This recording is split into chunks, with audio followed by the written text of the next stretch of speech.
ve es lo que tendrá. Esa es la forma en que el mundo dice que las cosas que son reales son las que podemos tocar, podemos probar, podemos escuchar, podemos oler y podemos ver. En otras palabras, lo que podemos apreciar con nuestros 5 sentidos. Pero allá afuera existe otro mundo muy, muy real. Es el mundo que no podemos ver. El apóstol Pablo estaba experimentando muchas aflicciones. Usted y yo las calificaríamos como profundas aflicciones, pero él las llama leves tribulaciones. Leamos lo que él dice en 2 de Corintios 4, versos 17 y 18. Porque esta leve tribulación momentánea produce en nosotros un cada vez más excelente y eterno peso de gloria, no mirando nosotros las cosas que se ven, sino las que no se ven. Pues las cosas que se ven son temporales, pero las que no se ven son eternas. Pablo está haciendo un contraste entre la levedad de sus tribulaciones presentes y el peso de la gloria que será nuestra. Hace un contraste entre el dolor y la gloria, entre aquello que se ve y aquello que no se ve.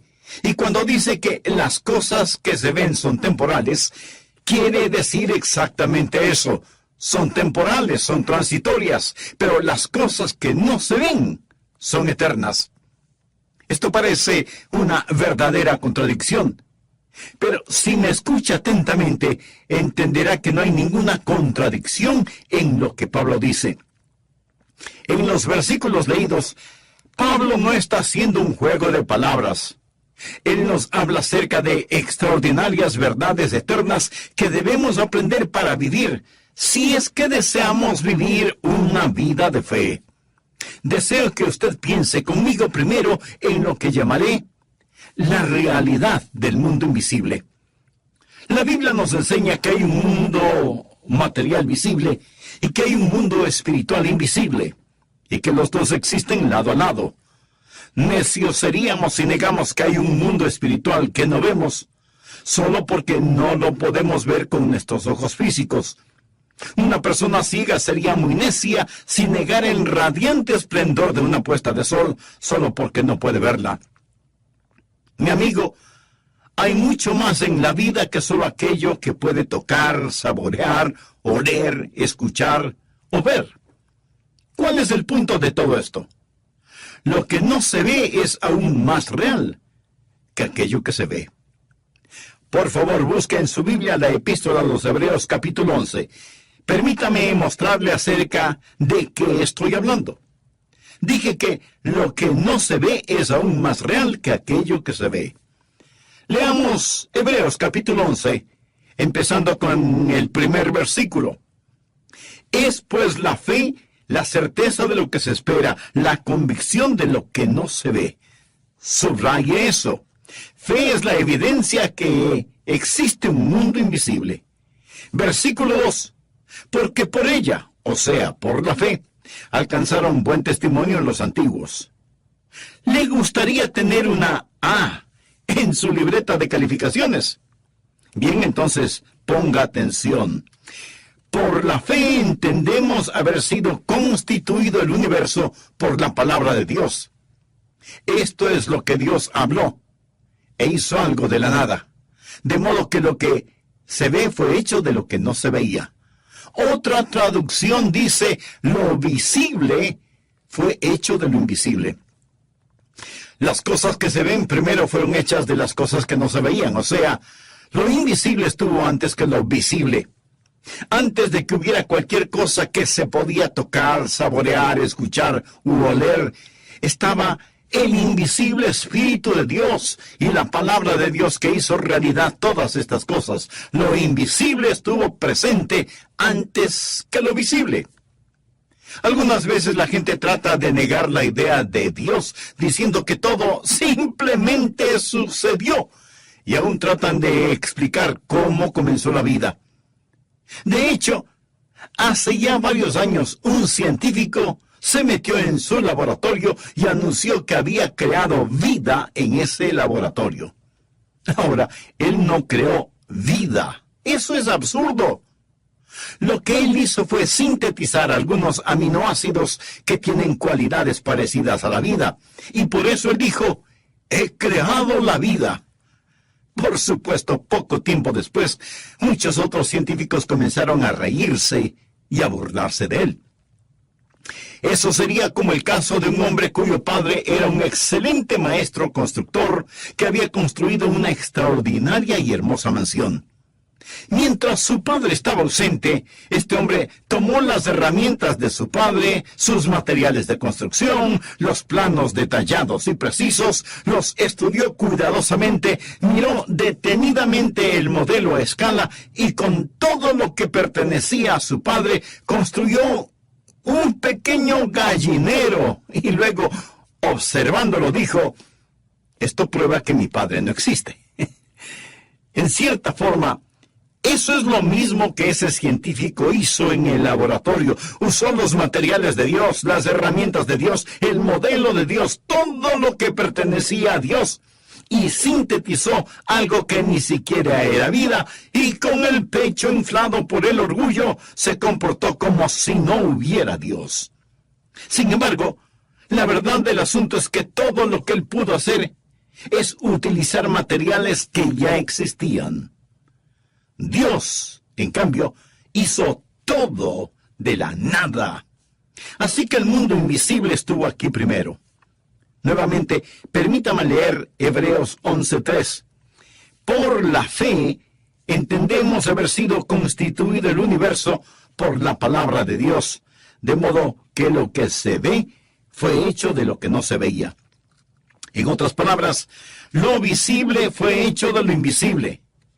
Pero no solo que el mundo de lo invisible estuvo aquí primero, sino que ese mundo de lo invisible estará aquí hasta lo último. Va a durar mucho más que el mundo visible. Leamos lo que Pablo dice en 2 Corintios 4:18. No mirando nosotros las cosas que se ven, sino las que no se ven, pues las cosas que se ven son temporales. Este micrófono es temporal. Este estudio donde grabo este programa es temporal. El sofá, la silla o la butaca en donde usted está sentado ahora mismo es temporal. Y temporal quiere decir que tiene que ver con el tiempo. Y el tiempo pasa y todo alrededor suyo está cambiando, arruinándose, desintegrándose. Es temporal. Por lo tanto, ¿qué es lo más real? ¿Aquello que se está acabando o aquello que nunca dejará de ser? Lo que estoy tratando de decir es que las cosas que no se ven son eternas. El mundo invisible es más real que el mundo visible porque el mundo invisible estuvo aquí primero y estará aquí hasta lo último. Y si usted está viviendo solo por las cosas que se ven, quiero decirle que se llevará una gran desilusión. Bien, le he hablado acerca de la realidad del mundo invisible, pero ¿cómo sabemos que está ahí? Porque Dios mismo dice que está ahí. Nosotros seríamos necios si lo negáramos. Pero no solo quiero informarle de esa realidad, sino también de los recursos de la misma. ¿En qué nos beneficia saber que existe un mundo invisible? Bueno, hay grandes y vitales recursos en el mundo invisible que pueden ser nuestros, y le voy a decir cómo aprovechar esos recursos de acuerdo a la palabra de Dios. Veremos qué clase de recursos son, sabiendo qué significa este mundo invisible para usted y para mí. En primer lugar, saber que hay un mundo invisible es un enorme recurso cuando usted está enfrentando problemas. Y todos enfrentamos problemas.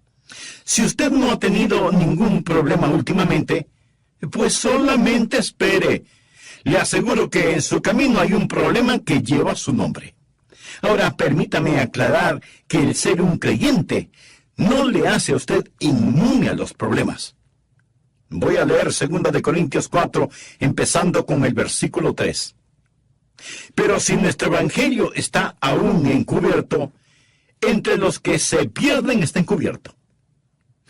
Ahora, la gente perdida no puede entender las cosas espirituales porque no tienen ni antena ni receptor espiritual para poder sintonizar la estación J-E-S-U-S, Jesús, en los cuales el Dios de este siglo, note aquí la palabra Dios, es con D minúscula, y se refiere a Satanás, quien es el Dios de este mundo, no a nuestro Dios todopoderoso. Sigue diciendo Pablo, en los cuales el Dios de este siglo cegó el entendimiento de los incrédulos, para que no les resplandezca la luz del Evangelio de la gloria de Cristo, el cual es la imagen de Dios. Estas personas están ciegas, pero no en el sentido físico, sino en el sentido espiritual. ¿Quién las ha cegado? Pues Satanás, el Dios de este mundo. Él ha cegado las mentes de aquellos que no creen. ¿Por qué? Porque Satanás no quiere que la luz del glorioso Evangelio del Señor Jesucristo, el cual es la imagen de Dios, brille sobre ellos. Sigamos con el versículo 5.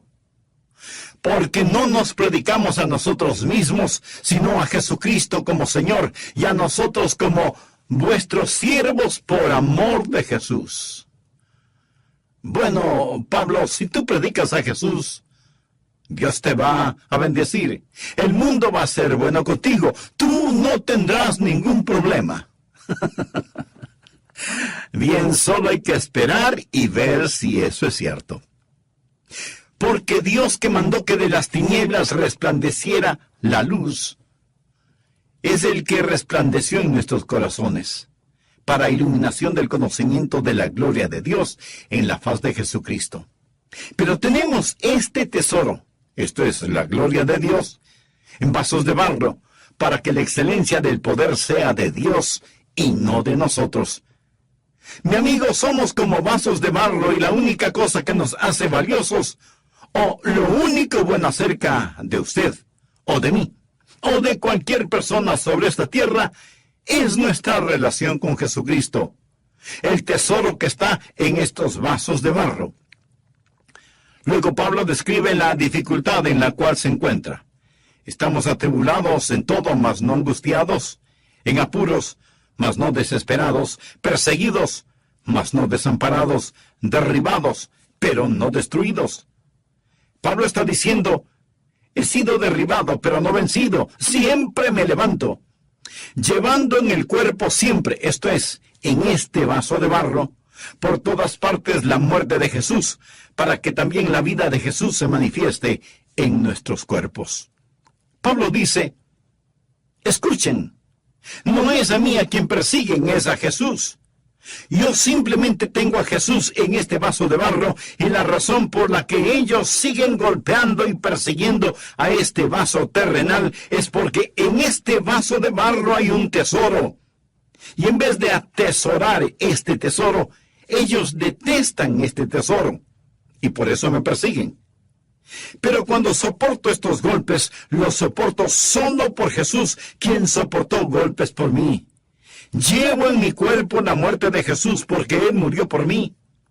Y cuando reacciono con amor, con sabiduría, cuando reacciono con valentía y gentileza, ¿qué es lo que ellos ven? Cuando el vaso de barro es roto, ellos ven resplandecer a Jesucristo. Ellos ven ese tesoro cuando el vaso terrenal es roto. Pablo textualmente dice, llevando en el cuerpo siempre por todas partes la muerte de Jesús, para que también la vida de Jesús se manifieste en nuestro cuerpo. La gente verá a Jesús en usted si frente a los problemas, angustias, penas y dolores, usted reacciona como un creyente debe hacerlo. Notemos lo que Pablo dice en los versículos 11 y 12. Porque nosotros que vivimos, siempre estamos entregados a muerte por causa de Jesús, para que también la vida de Jesús se manifieste en nuestra carne mortal, de manera que la muerte actúa en nosotros y en vosotros la vida.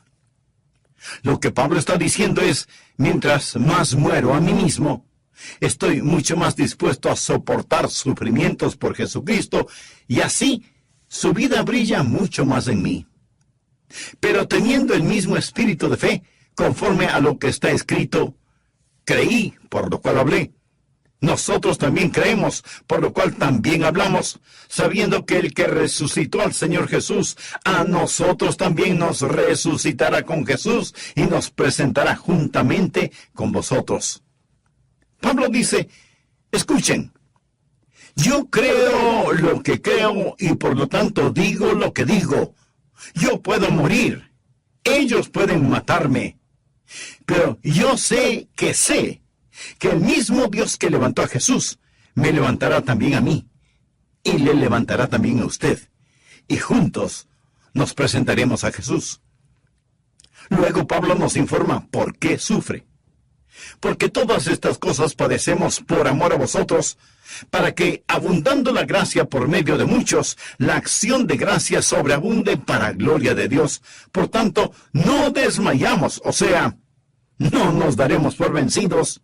Antes, aunque nuestro hombre exterior se va desgastando, el interior, no obstante, se renueva de día en día. Bueno, Pablo, ¿cómo haces eso? ¿Qué es lo que te motiva? ¿Qué es lo que te mantiene en movimiento? ¿Cómo es que puedes sufrir así? Casi te ahogas en el Mediterráneo. Te azotaron muchas veces con el látigo, te apedrearon hasta creerte muerto, luego pasaste hambres y sufrimientos en una prisión. Pablo, ¿cómo pudiste soportar todo esto? Mi amigo, la respuesta la tenemos en los versículos 17 y 18. Porque esta leve tribulación momentánea produce en nosotros un cada vez más excelente y eterno peso de gloria, no mirando nosotros las cosas que se ven, sino las que no se ven, pues las cosas que se ven son temporales, pero las que no se ven son eternas. Ahora, cuando usted tiene problemas, especialmente por permanecer firme por el Señor Jesucristo, es mejor que usted mire hacia otro mundo. Es mejor que tenga su mirada fija en las cosas que no se ven, porque si lo hace así, Dios le dará fuerza sobrenatural y marchará al son de diferente música. Tome en cuenta que Pablo estaba perplejo. Él no lo entendía todo. Él dice que nosotros también estamos perplejos y atribulados. El hecho de que las cosas no tenían sentido para Pablo, eso no significa que las cosas no tenían ningún sentido. Y el que no tengan ningún sentido ahora, no quiere decir que no tendrán sentido más tarde. Pablo dice, no lo entiendo, pero miro hacia las cosas que no se ven. Y aquí la palabra griega para mirar literalmente significa ver con fijeza, intensamente. Y Pablo miraba con fijeza aquellas cosas que otras personas no podían ver. Me encanta una de las cosas que dijo Corrie ten Boom. Mira a tu alrededor y te desalentarás. Mira dentro de ti y te angustiarás. Mírate a ti mismo y te deprimirás. Mira a Jesús y descansarás. Y eso es lo que estuvo haciendo el apóstol Pablo. En tiempos problemáticos es necesario ver un mundo invisible. Pero no solo en tiempos problemáticos, sino también cuando usted tenga temor, necesita ver ese mundo invisible. Es cierto. A veces las cosas que vemos nos producen miedo, recelo, desconfianza, pero también lo que vemos puede ser fuente de alegría. Pero las cosas que no vemos también pueden provocar en nosotros tanto temores como alegrías. La Biblia dice, el principio de la sabiduría es el temor a Jehová. Y parafraseando ese versículo, bien podríamos asegurar que el principio de la alegría es el tener a Jehová. Para todos y cada uno de ustedes hago llegar mi cordial saludo de bienvenida a nuestro programa El Amor que Vale. Por favor, busquen en el Antiguo Testamento el 2º capítulo del libro de Reyes, desde el versículo 8. Tenía el rey de Siria guerra contra Israel, y consultando con sus siervos dijo, en tal y tal lugar estará mi campamento. Y el varón de Dios envió a decir al rey de Israel, mira que no pases por tal lugar, porque los sirios van allí. Entonces el rey de Israel envió a aquel lugar que el varón de Dios había dicho, y así lo hizo una y otra vez con el fin de cuidarse. Y el corazón del rey de Siria se turbó por esto, y llamando a sus siervos les dijo, ¿no me declararéis vosotros quién de los nuestros es del rey de Israel?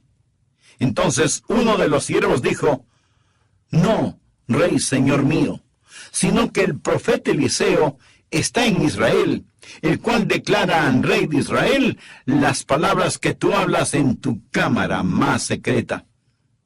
Aquí había una fuga de información, porque Eliseo estaba sintonizado con el cielo en un mundo invisible. Sigamos con la lectura del relato bíblico. Y él, o sea, el rey de Siria, dijo, id y mirad dónde está, para que yo envíe a prenderlo. El rey quería arrestar a Eliseo. Y le fue dicho, he aquí que él está en Dotán. Entonces envió el rey allá gente de a caballo y carros y un gran ejército, los cuales vinieron de noche y sitiaron la ciudad. Y se levantó de mañana y salió el que servía al varón de Dios.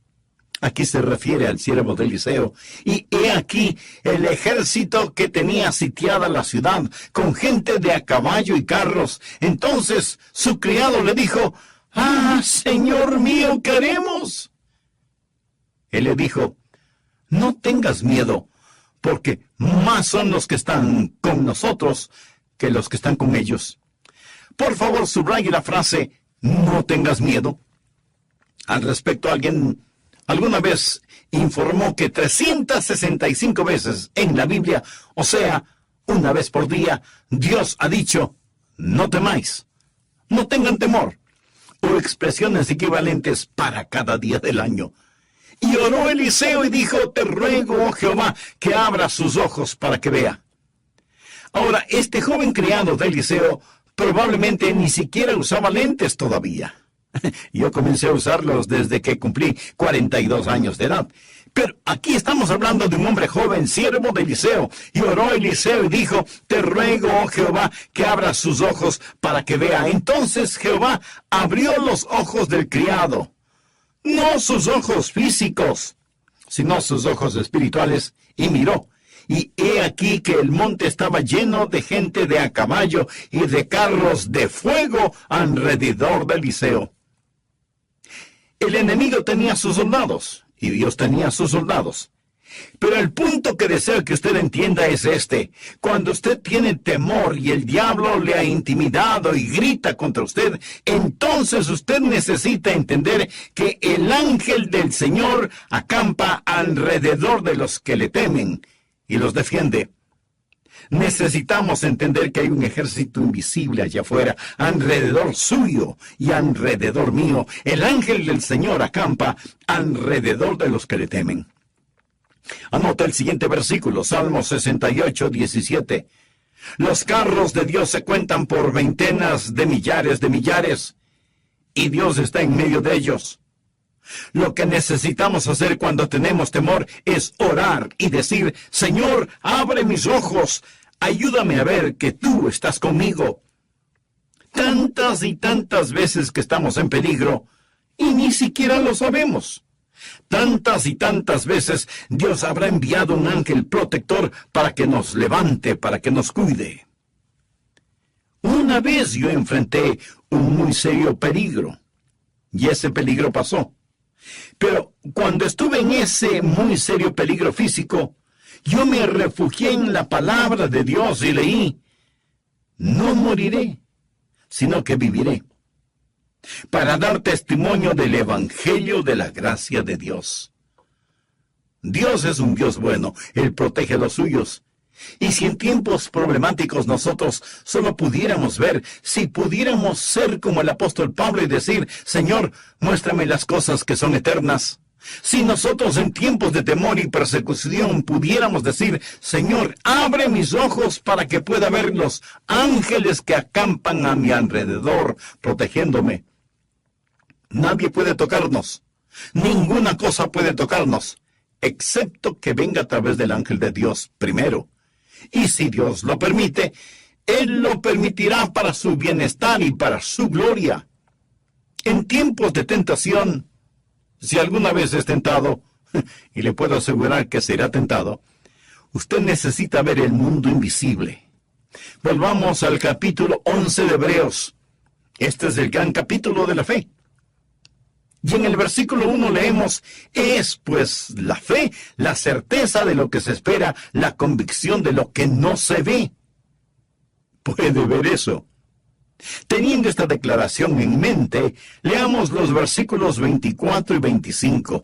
Por fe Moisés, hecho ya grande, rehusó llamarse hijo de la hija del faraón, escogiendo antes ser maltratado con el pueblo de Dios, que gozar de los deleites temporales del pecado.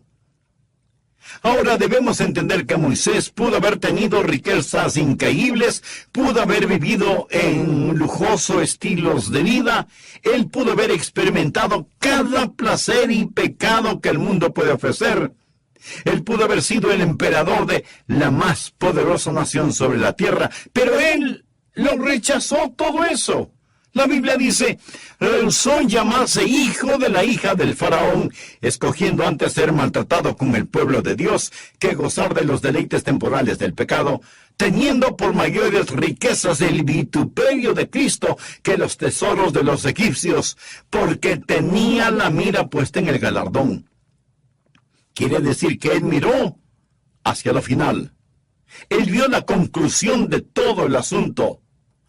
Por la fe dejó Egipto, no temiendo la ira del rey. Ahora preste atención a la siguiente frase. Porque se sostuvo como viendo al invisible. Una vez más, vemos que en tiempos problemáticos hay que ver lo invisible.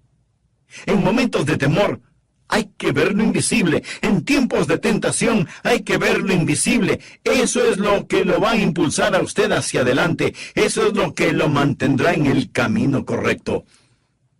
Ahora, ¿cómo va a lograr esto en su vida? ¿Cómo va a conocer todo esto y hacerlo real? Antes que nada, usted debe saber que hay tres grandes enemigos de nuestra fe. Primero, las apariencias. Segundo, las emociones. Y tercero, la razón. Tres enemigos de la fe. Nada negativo con ninguna de ellas, excepto que hacen guerra contra nuestra fe, la cual se sustenta en el principio divino que dice, la fe es la certeza de lo que se espera, la convicción de lo que no se ve. Las apariencias pueden ser un gran enemigo de la fe, porque usted bien sabe que las apariencias engañan. ¿Y qué es la esperanza? Permítame darle una definición de esperanza. Hebreos dice que la fe es la certeza de lo que se espera. Esperanza es la unión de la anticipación y la seguridad. Fe es la evidencia de la anticipación unida a la seguridad. Esperanza significa que hay algo que anticipamos va a suceder y es una anticipación llena de gozo. La esperanza significa la anticipación que, unida a la seguridad, está basada en las promesas divinas. La palabra de Dios, tenemos esperanza, y fe es la sustancia que la hace real. Muchas veces queremos ver algo. Queremos algo que podamos tocar, algo que podamos sentir. Recuerda al apóstol Tomás. Él dudó que Cristo hubiera resucitado y fracasó en su fe debido a que él rehusó el vivir por sobre el nivel visual de la vida. Anota el margen Juan 20:25. Le dijeron pues los otros discípulos, al Señor hemos visto. Él les dijo, si no viere en sus manos la señal de los clavos, y metiere mi dedo en el lugar de los clavos, y metiere mi mano en su costado, ¿no creeré? Aquí tenemos a un hombre cuya fe fue obstaculizada por su deseo de ver. Simón Pedro aprendió que no se debe vivir de esta manera. En 1 de Pedro 1:8 habla de Jesús y dice, aquí amáis sin haberle visto, en quien creyendo, aunque ahora no lo veáis, os alegráis con gozo inefable y glorioso. Permítame contarle una experiencia que tuve hace algunos años atrás. Había estado predicando en una cruzada de avivamiento en la Florida y el sábado por la noche tuvimos un culto glorioso. Dios nos bendijo en aquella pequeña iglesia. Luego tuve que regresar al Fuerte Pierce, en donde era pastor. Yo iba manejando mi pequeño escarabajo Volkswagen cuando se acabó la gasolina del carro en medio de un camino vecinal muy oscuro, muy cerca a los pantanos de la Florida. Había mucha humedad, mucha oscuridad, y estaba lloviendo. Y yo pensé cuán paradójico era mi situación. Un poco antes había estado en una gran cruzada de avivamiento, y ahora me encontraba en un camino solitario, a kilómetros de quién sabe dónde, sin gasolina en el carro, lloviendo torrencialmente, y sin que nadie sepa en dónde estaba. ¿Qué debía hacer? Me encontraba tan lleno del Espíritu de Dios, me sentía en un estado de avivamiento, y Dios era tan real para mí que solo dije, bueno, Señor, voy a orar. Y oré a Dios y le pregunté sobre qué debía orar, y sentí casi como una impresión distintiva, que debía orar pidiendo que el primer carro que pasara por ese camino se detuviera y me ayudara. Si usted alguna vez ha vivido por fe el tiempo suficiente y ha tenido experiencias de fe, usted sabe, o por lo menos piensa que tiene una verdadera fe en su corazón. Sabe que sin fe es imposible agradar a Dios, y que nada conseguirá de Dios si es que no ora con fe. Orar y creer significa recibir. Orar y dudar significa renunciar. Por lo tanto, usted debe orar en fe y con fe. Después de orar, vi un carro viniendo por ese solitario camino en el sur de la Florida, en medio de torrencial lluvia, y comienza a detenerse lentamente. Y yo pensé, es maravilloso cómo Dios contesta la oración. Bajé el vidrio de la ventanilla de mi carro y sonreí como para ayudarle un poquito a Dios. El otro carro se paró junto al mío. Miré al señor del otro carro, él me miró a mí, y cuando yo estoy pensando que esto es extraordinario, él aplastó el acelerador hasta el fondo, y su carro desapareció en la negrura de la noche.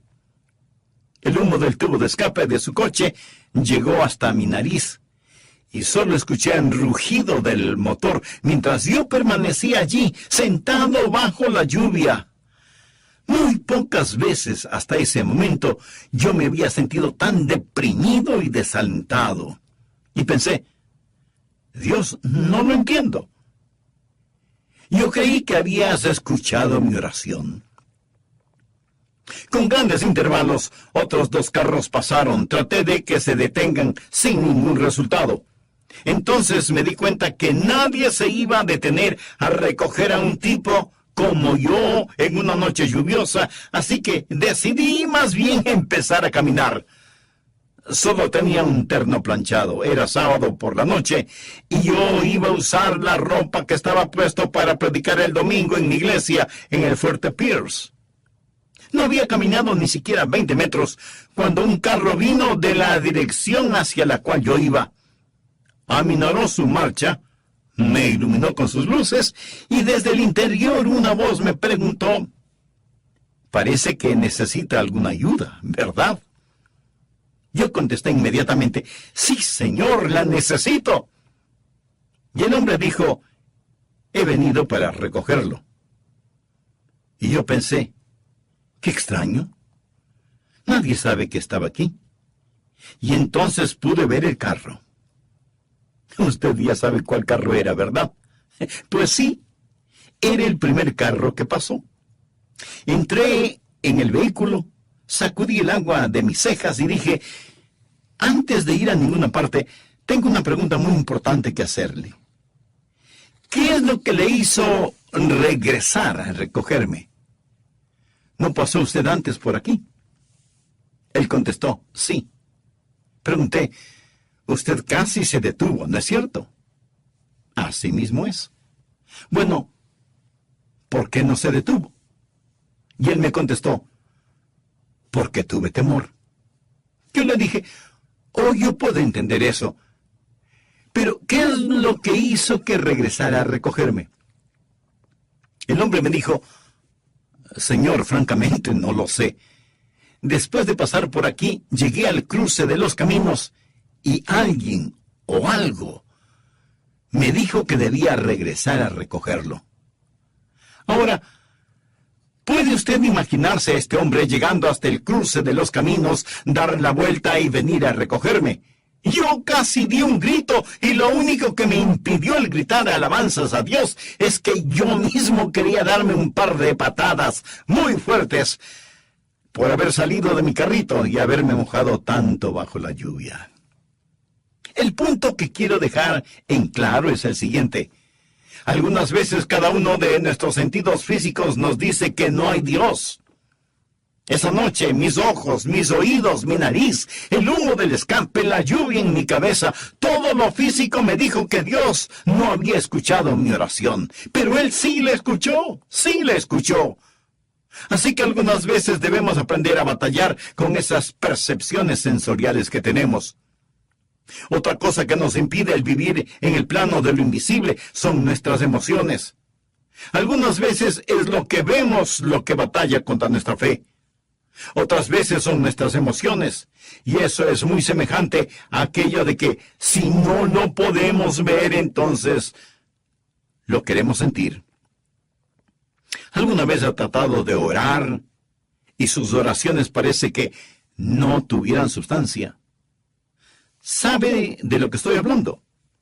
Sus oraciones son completamente secas y parece que lo único que usted está haciendo es un ejercicio sin ningún significado. Mi amigo, escúcheme. No deje que sus emociones le impidan creer en Dios. No en sus emociones. Sus emociones son la parte más superficial de su naturaleza y Dios nunca realiza su trabajo más profundo en la parte trivial del ser humano. Escúcheme.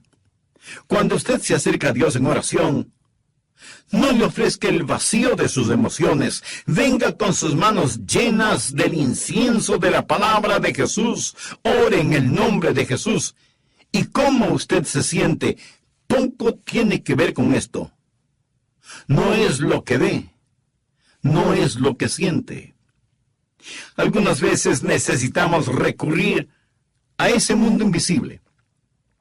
Cuando enfrentamos problemas, temores y tentaciones, debemos comprender que allá hay un mundo invisible pero muy real y que Dios está trabajando. Algunas veces las apariencias o las emociones o la razón tratan de convencernos de que Dios no está en control de todo y trabajando. Finalmente, permítame decirle lo siguiente. Cuando un ser humano vive por sobre el nivel visual, va a poder ver lo invisible y por lo tanto va a poder aprovechar. Como dices, nunca leí la Biblia. De hecho, no sabía dónde se encontraba la Biblia en mi casa. Tenía una que alguien me dio 10 años antes de eso, pero ni siquiera sabía dónde estaba. Entonces yo no buscaba a Dios, yo no buscaba al Señor, y un día me alistaba para el trabajo y escuché la interrupción de una voz audible y dijo, reconstruye mi templo. Y para mí era como, yo pensaba para mí, ¿qué? No soy judía. Pero no podía creer lo que escuchaba porque sabía que era Dios, sabía que era mi Padre. Entonces fue como si una flecha entrara en la atmósfera y abriera todo y ahí estaba, me senté ahí por 2 horas. Debía estar en una conferencia telefónica y no podía creer lo que escuché. Y luego, después de eso, por 7 días después de eso, escuché lo mismo. Cada mañana cuando despertaba, reconstruye mi templo, reconstruye mi templo, reconstruye mi templo. Y de nuevo, al no haber leído la Biblia, sin conocer al Señor, sin buscar al Señor, no tenía idea de a qué se refería con eso. Pero sabías que era Él. Entonces tú, en realidad, no solo eso, porque comenzaste a ver en el mundo invisible. Sí, en realidad era loco porque, bueno, yo vivía una vida terrenal, y cuando digo terrenal digo que, ya sabes, mi esposo y yo, John, bueno, ambos teníamos grandes carreras, teníamos 6 hijos y bueno, vivíamos una vida increíblemente abundante y esto no era algo que yo esperaba. Entonces no tenía bases para esto. Y en el 7º día comencé a entrar en una visión a ojos abiertos, un trance. Y de nuevo no conocía a nadie que escuchara a Dios. Yo no era... Ni siquiera era cristiana. Iba a la iglesia en Navidad y luego rara vez llevaba a mis hijos a la iglesia. En serio, si tienes 6 adolescentes, en realidad necesitas ayuda. Entonces buscaba algo de manejo del comportamiento, en serio. Y el Espíritu Santo vino a mí el 7º día, acostada en mi cama, y me alistaba para dormir. Algo vino sobre mí y hoy sé que era el Espíritu Santo. Y no podía moverme, en verdad estaba físicamente congelada. Y de pronto apareció esta escena, todo frente a mí desapareció en mi cuarto y esta escena apareció. Y pude ver que estaba en Nueva York. Y esto fue en 1999. Y yo estaba en una escena en que estaba en Nueva York y podía ver ángeles y demonios sobre la ciudad y peleaban sobre la ciudad. Veía unos aviones y vi explosiones.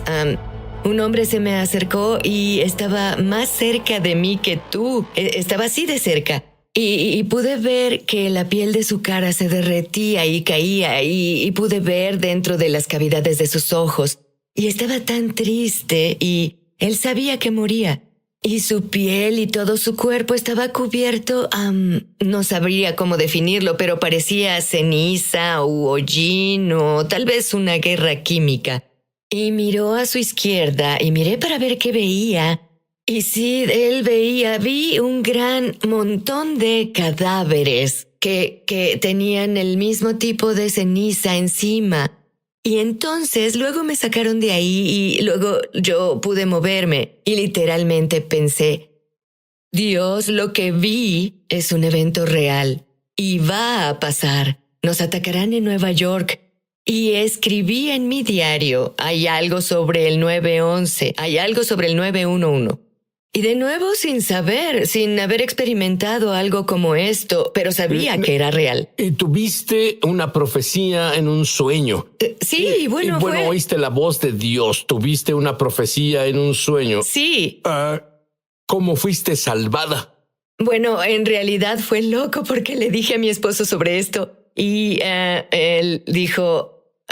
bien, bueno, conozco a alguien que tal vez sepa algo sobre esto. Entonces él conocía a alguien que tenía esta clase de encuentros y ella oraba en lenguas, así que la invitó a venir a la casa.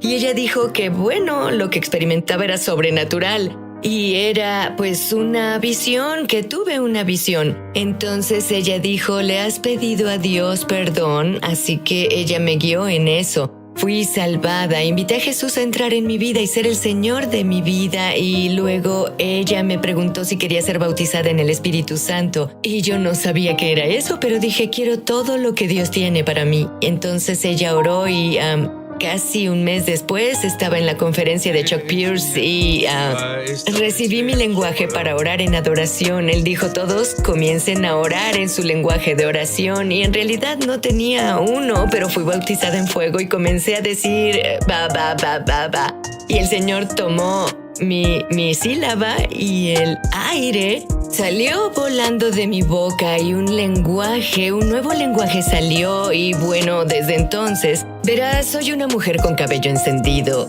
De hecho, mis hijos dicen que pasé de 0 a shofar en una noche. Pero con esta cosa sobre construye mi templo, ¿tuviste más sueños de revelación sobre eso? Sí. Cuéntame, Tracy.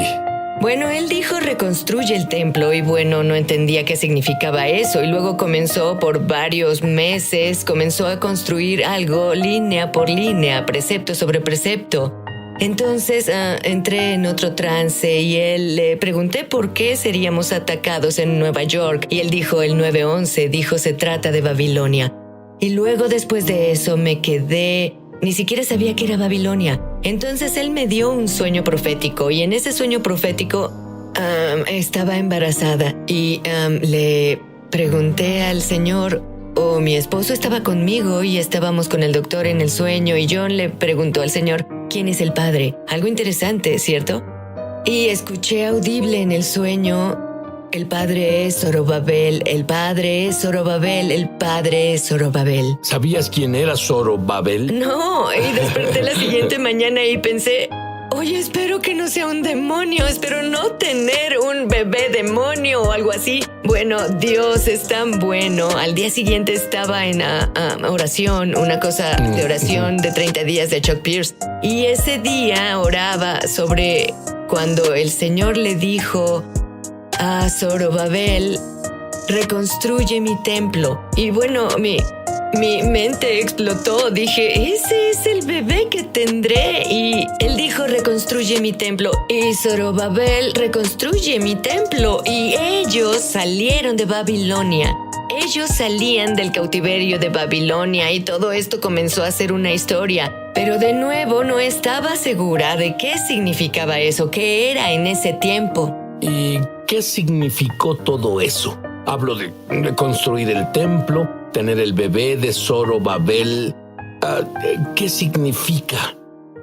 Bueno, básicamente lo que el Señor me mostró, pasé varios años, 9 o 10 años, en Esdras y el libro de Ageo y en Zacarías.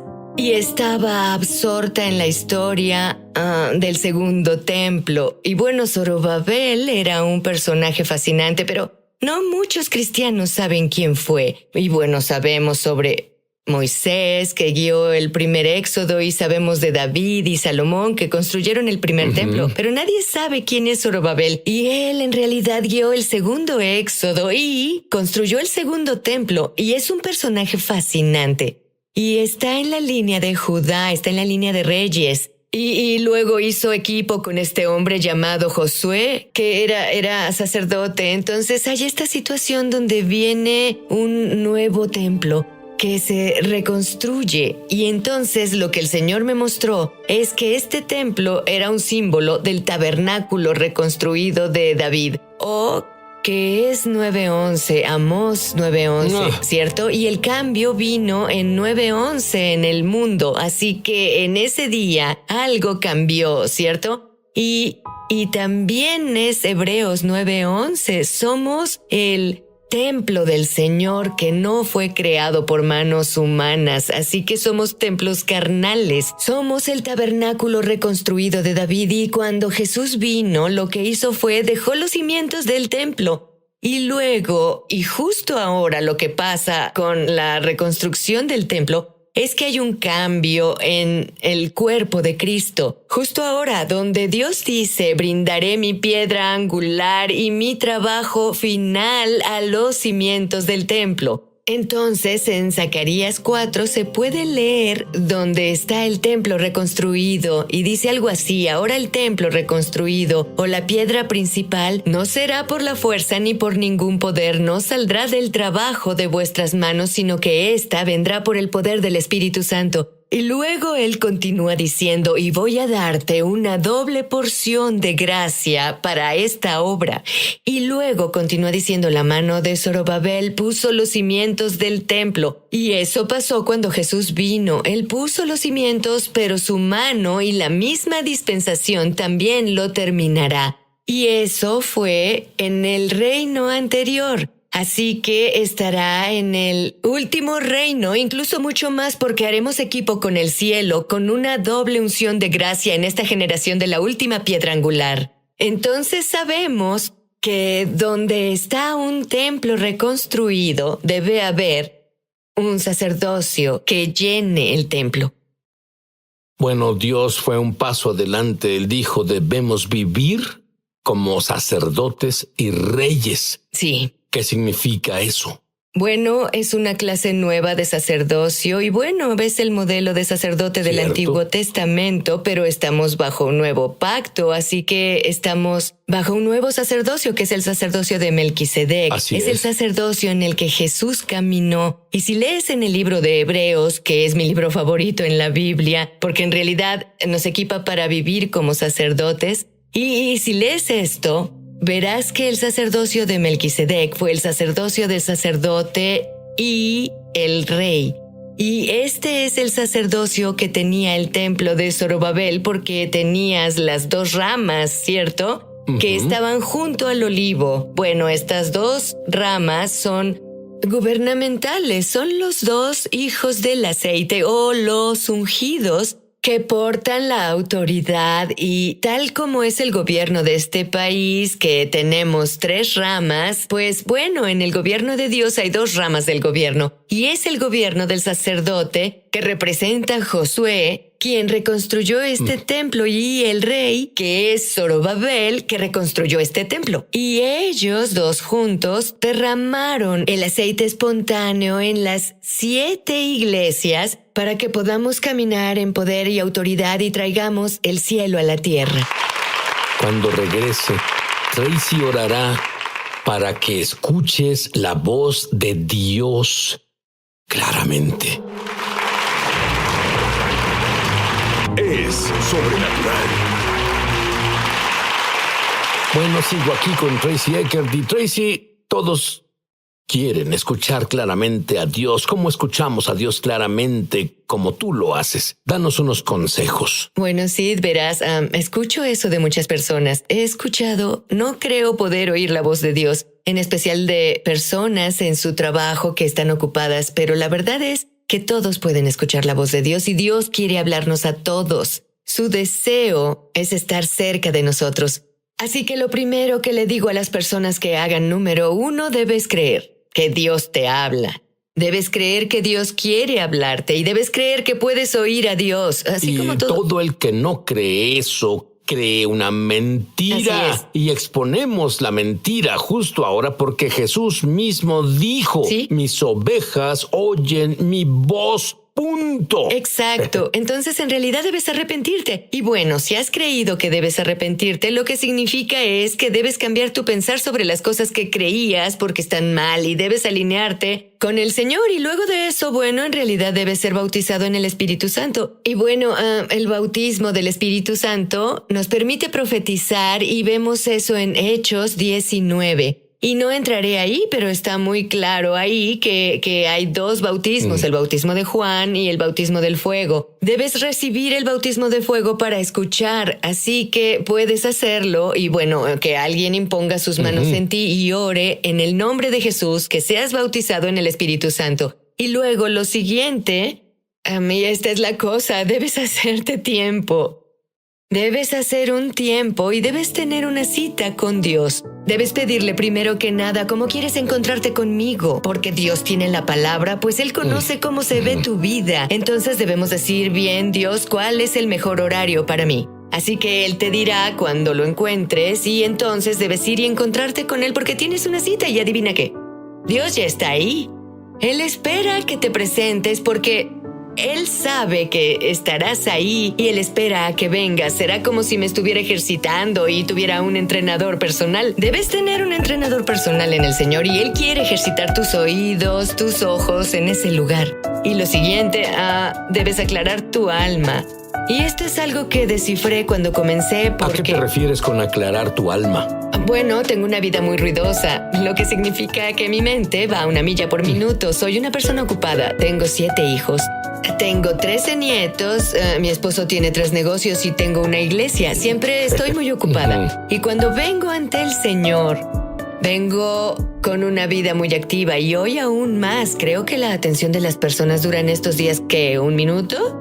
Y cuando te sientas para aquietarte, no es algo a lo que estamos acostumbrados y debemos entrenarnos para hacerlo. Así que llevo un diario conmigo. Y al sentarme ante el Señor, de pronto mi mente se ocupa mucho con todo lo que no he hecho, todo lo que debo hacer. Voy a enlistar todos los quehaceres de personas a quien debo escribir o lo que sea y limpiaré mi cerebro. Y bueno, David mandó a su espíritu que adorara al Señor, así que lo que hago es mandar a mi alma a que con mi espíritu y mi alma se calmará y aquietará. Y mi espíritu humano se elevará y se conectará con el Espíritu Santo. Entonces, en ese tiempo, solo después de hacer eso, normalmente tomo unos 15 minutos. Algunas personas les toma más. Si no acostumbran a hacer esto, Dios comenzó a presentarse y entonces Él venía a mí. Y ves que cuando vas a una conferencia o estás en una experiencia de adoración en la congregación, sientes la presencia de Dios tan densa y fuerte. Él comienza a venir así durante mi hora de oración, Sid.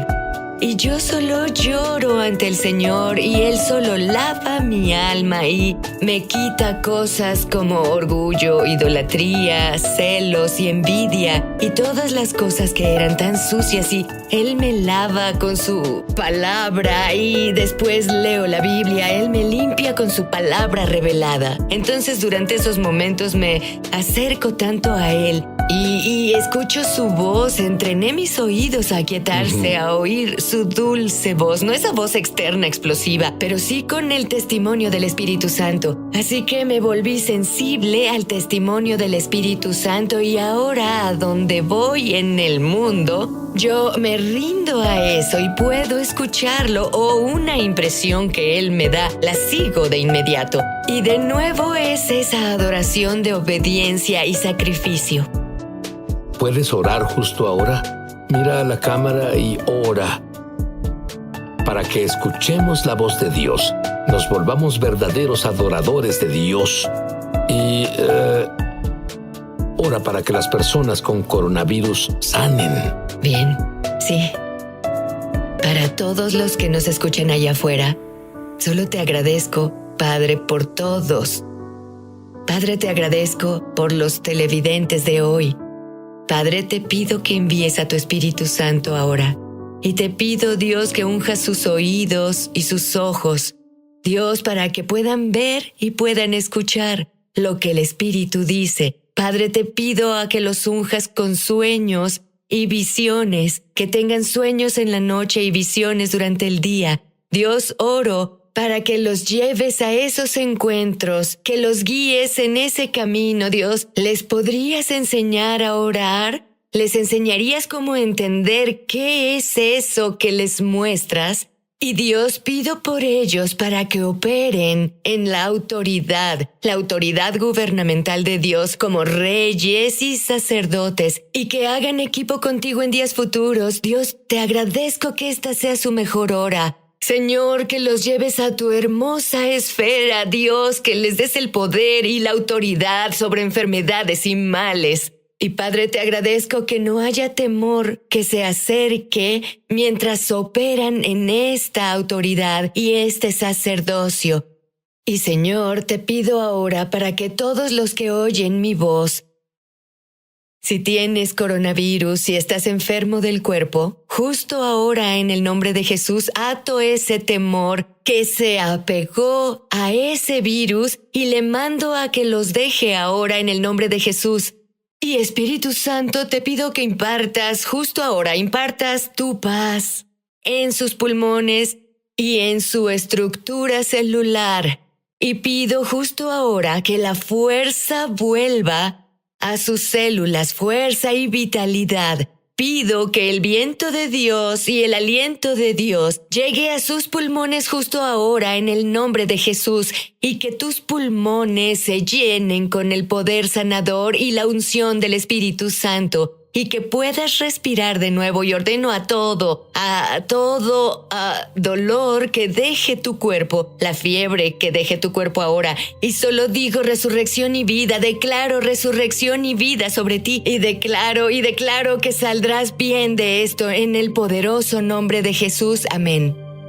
Así sea, así sea, así sea.